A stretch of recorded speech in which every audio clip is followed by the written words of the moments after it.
Who here considers themselves a fisherman of any kind? Raise your hands. Okay, good. Anybody here a fisheries biologist? Excellent. Who carries around a Monterey Bay Aquarium seafood choice card? I came to the right place on that one. Who only eats wild fish, categorically? And we'll discuss that too. Okay, that's good. I just to sort of like, liminal sampling. Anyway, the biggest question I get when I start to talk to people, whether it be at a bookstore or at a salmon dinner or whatever, is why 4 fish? And the easiest answer to that question is, I sold this book in 2006, and a lot of times when you sell a book as a nonfiction book, you sell it as a proposal. And you get very excited because as a journalist, you're limited to your 5,000 or 8,000 words as a magazine journalist. You're like, oh my God, I get to write an entire book. And there's a lot of excitement around your agent and so forth, and then the sale comes through, and then the dust settles, and you're like, oh my God, I have to write a book. And not only that, I had to write a book about the entire ocean. So this book could very well have been 40 fish, or 400 fish, or 4,000 fish, and incidentally, there are more than 7,000 fish in the order Perciformes alone. It's the most species-rich order of vertebrates on Earth, and Perciformes is the order of fish that we largely eat from. So you can get a sense of my anxiety as I sort of set up with the project. But the other thing that sort of guided me along was Michael Pollan. Who here has read On the Worst Dilemma or Botany of Desire? Yeah, so I think Michael's very smart in kind of breaking down the food system into these 4 things. It's a manageable way of writing about it. He did 4 plants in Botany of Desire, and then 4 meals in On the Worst Dilemma. I thought, okay, Michael, work for you. I'll give it a show. I even asked his permission. He said, okay. But then, as I started to go into it a little deeper, I realized that the number 4 was something of a magic number when it came to humans and animals and the way we go about taming the world. Came across a book called The History of Domesticated Animals. It's just a thin little book that you sort of randomly order off of Amazon. But it had this very profound statement in it where it said that out of all, if you look at the middens of Neolithic humans, we're talking about right when we kind of crawled out of our caves around 10,000 BC, there are about 24 mammals that you see in their fire pits. You'll see muskrats and lynx and otters and all kinds of things. We really weren't particularly picky. By the time of Christ, we're down to 4. Cattle, pigs, goats, sheep. Again, you look at the question of birds, for example. I was talking with Mark Kurlansky at the beginning of this project. Who here read the book Cod by Mark Kurlansky?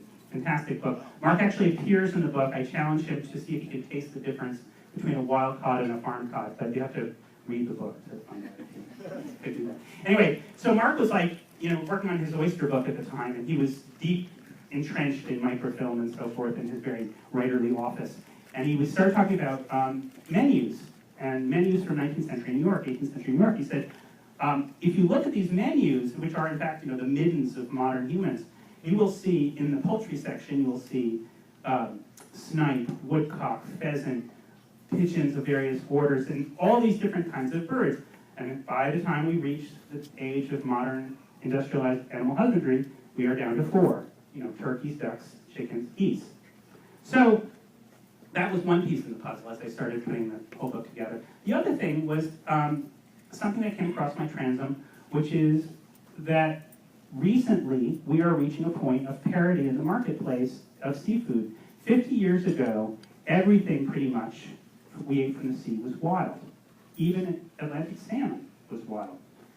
Now we're at a point where it's getting near 50-50 of wild and farm seafood. That's a huge epochal shift. I mean, it's a shift equivalent to when humans came out of their caves 10,000 years ago and started looking across this wild melee of wildness and trying to kind of figure out what worked for us.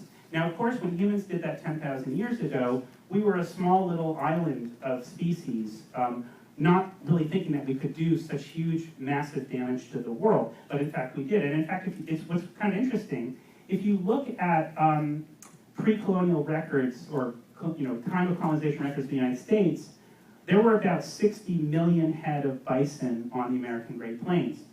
Today, there are about 100 million head of cattle. So that's a very interesting replacement. And I wonder if we were to propose humanity again, we said, okay, humanity, it's going to cost you several $1 trillion. You're going to have to bring entire breeding lines over from cattle from abroad. You're going to have to tear up all the prairie. You're going to have to replant it with European grass, spend a lot of money to get a quality of product that is higher in cholesterol, higher in fat, and overall less healthy for you. Would we do it again? Well, here's your chance, humanity, because that's where we're at with the sea. You know, as I say, farm product is quickly coming onto the market, sometimes actually replacing wild product, whereas, and oftentimes the way that we're putting farm product onto the market is directly threatening the wild food that we have. So that's the sort of broad arc of the book. I'll talk a little bit, you know, about the different fish and why I chose them. So, first of all, we'll look at these 4 fish, salmon, tuna, sea bass, and cod, and they'll say, well, those aren't species. Those are just, you know, those are just names. Those are just brand names. And what kind of hack work of journalism is this? Well, it is hack work, but that's another story. But what they represent in the marketplace is flesh archetypes. And what we've gotten to the point with, when you open a seafood menu, when the average American, not necessarily you guys, but when the average American opens a seafood menu, they want to see these 4 archetypes of flesh. They want to see something sort of white and flaky, cod-like, that they can deep fry. They want to see something a little meatier that maybe can be broiled, and is often called a sea bass. They'd like to see something sort of pink and succulent, that is a salmon that's smoked or baked. And finally, they'd like to see something big and meaty and steaky that they can sushi up as well, or put on the grill, and that's tuna. So, and it's funny, when I talk to fisheries people about this, and fisheries biologists, they're like, no, that's not the way it is. But when I talk to people in retail, they're like, oh yeah, that's exactly what's happening. So the sort of spine of this book then is trying to look at it from the consumer's perspective. Let's not necessarily criticize the consumer so much as let's approach the consumer on his or her terms. And let's look at the different archetypes of flesh that there are out there, look at them, how we've got to the bad place we've gotten to, and what we could do differently in terms of replacing those archetypes with a more sustainable option. Because even though we're all locavores here, and we'd all like to see sort of a Michael Pollan-esque, you know, fantasy land, the fact of the matter is what rules our food system are supermarkets. And it's those real drivers of the food system that we need to address. We need to address their supply chain on a very, very significant and profound and meta level. So anyway, briefly through the fish. So salmon is the first fish in the book, and rightly so, because I never knew this before I started researching this book, but you know, we always associate, those of us who have, you know, followed salmon, we always associate the end of salmon, or at the end of a particular salmon run, with a dam or with water pollution. And quite right, Connecticut River salmon, there's a dam right near where Josh Goldman, the Barramundi farmer, has his farm, but a good farm. There was a dam put across the Connecticut River that pretty much wiped out the salmon that would have been my local salmon. That was in, I think, 1798.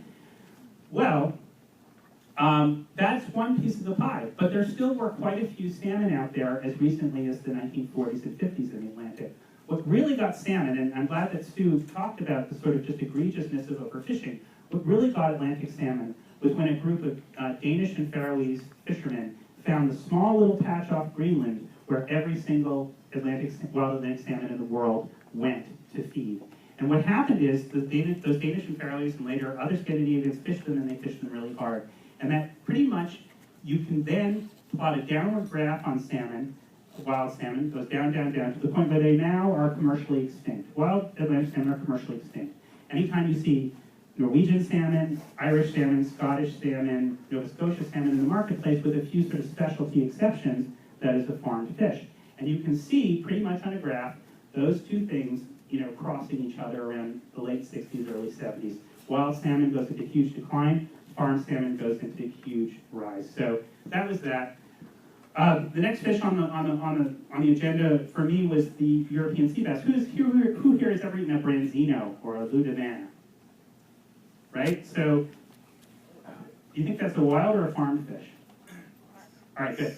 Well, a lot of people don't know that. And in fact, actually, branzino, along with its sort of cousin, the orata or dorade, another fish that was sort of pioneered in the Mediterranean, those two fish represent a complete taming of a lot of the Mediterranean. And now, in fact, there's 10 times as many farmed European sea bass on the market as wild. But the thing is, as some aquaculturists have learned, the technical innovations that went around to tame those fish and bring them into the marketplace actually point the way forward for some fish that might work for us. And I point out Josh again because he's growing a great fish called a barramundi in closed system aquaculture facilities that don't affect the wild runs of any kind of fish for that matter. Unlike salmon farms, which are often plunked down in wild migration routes, which cause disease transfer, sea lice transfer, and all sorts of other problems. So that's sort of the arc of the sea bass chapter. Cod, though, ends up being a chapter. Really, I talk about a key issue for the ocean, which is the loss of abundance. I think one of the problems. Who here has ever been approached and asked, been told rather, that codfish are extinct, or you hear about a fish that's extinct, right? You hear about that all the time, and that's the weird way that the land food world perceives the seafood world. And it's actually an analogy that does injustice to the sea. Because right now, and I go back to where we are with fish versus where we are with the land. We are with fish where we were with land creatures 10,000 years ago. We still have a damaged but a functioning wild food system that has the potential to continue for eons and eons and eons. So, many people, when I said that I'm writing about cod, say, oh, well, cod are, of course, extinct. No, they're not extinct. Even on the Grand Banks, where, there does seem to have been serious damage to the genome of the cod itself, that we might have actually selected out all the big cod genes, and maybe there's only small cod genes left on the Grand Banks. There are codfish populations that are rebuilding. The Gulf of Maine does show some improvement. We are seeing some improvement on Georgia's banks. So it's not a lost cause by any means. And at the same time, there are some fish coming along in aquaculture that could fit that sort of industrial role that cod played. A lot of people sort of, as I asked for that show of hands, who only eats wild fish?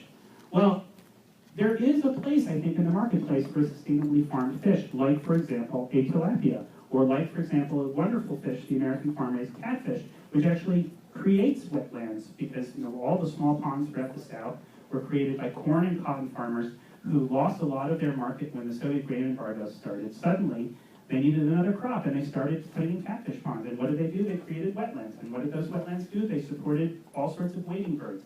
So it was a net gain for the environment. Catfish eat a vegetarian diet, as do tilapia, except, unfortunately, more and more tilapia are being fed fish meal, but that is a problem. I won't go into 2 minutes of that. Anyway, so codfish really starts to go into kind of the discussion of, the loss of abundance.